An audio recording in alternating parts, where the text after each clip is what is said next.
এবং দুঃখজনকভাবে আমরা যেটা জানতে পারলাম সেটা আসলে বাংলাদেশের পরিসংখ্যান ব্যুরো গত 2 বছর আগে বাংলাদেশ সরকারকে যে প্রতিবেদন দিয়েছে তার সাথে খুবই সামঞ্জস্যপূর্ণ।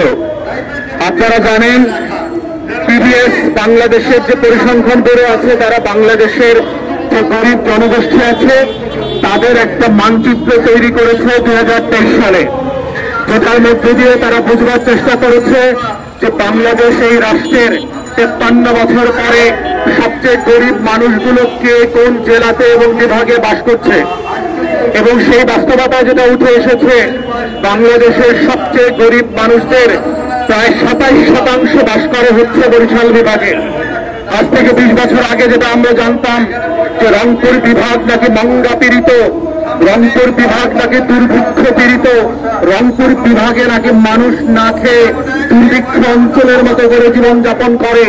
কিন্তু আজকের পরিসংখ্যান বলছে বাংলাদেশ রাষ্ট্রের সেই মন্দ কবলিত রংপুরে পরিণত হয়েছে দেশের এক সময়কার সুজলা সফলা শস্য শ্যামলা ধান নদী খালের বরিশাল।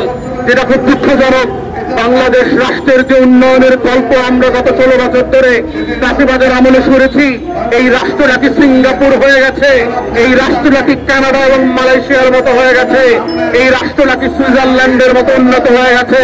তাহলে ঠিক একই সময়ে এই উন্নয়নের কল্পচারিত যে পরিসংখ্যান ব্যুরোর রিপোর্ট যেটা চাষিবাদের আমলে করা হয়েছিল, তাহলে আমার রাষ্ট্রের একটা বিভাগ কেন উগান্ডার মতো, হাইতির মতো, ইয়েমেনের মতো দরিদ্র পীড়িত অঞ্চলে পরিণত হয়ে গেছে।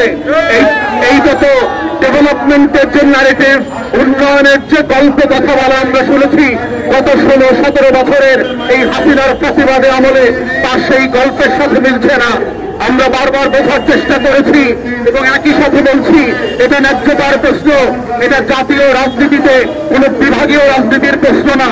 এটা হচ্ছে বাংলাদেশের ঠিক অন্যান্য বিভাগের সাথে ন্যায্যতার ভিত্তিতে, ইনসাফের ভিত্তিতে যে ডেভেলপমেন্ট ওয়ার্ক হচ্ছে, প্রত্যেকটা বিভাগ এবং তার অঞ্চলের মানুষকে ন্যায্যতা এবং সমতার ভিত্তিতে কিভাবে দরিদ্র সীমা থেকে উঠিয়ে নিয়ে আসা যায়, কিভাবে নাগরিক আকারে বাংলাদেশ রাষ্ট্রের কোটি কোটি মানুষকে তার জীবনকে আরামদায়ক করা যায়, এটাই হচ্ছে বাংলাদেশ রাষ্ট্রের বাংলাদেশ 2 এর গণ অভ্যুত্থানের কথা।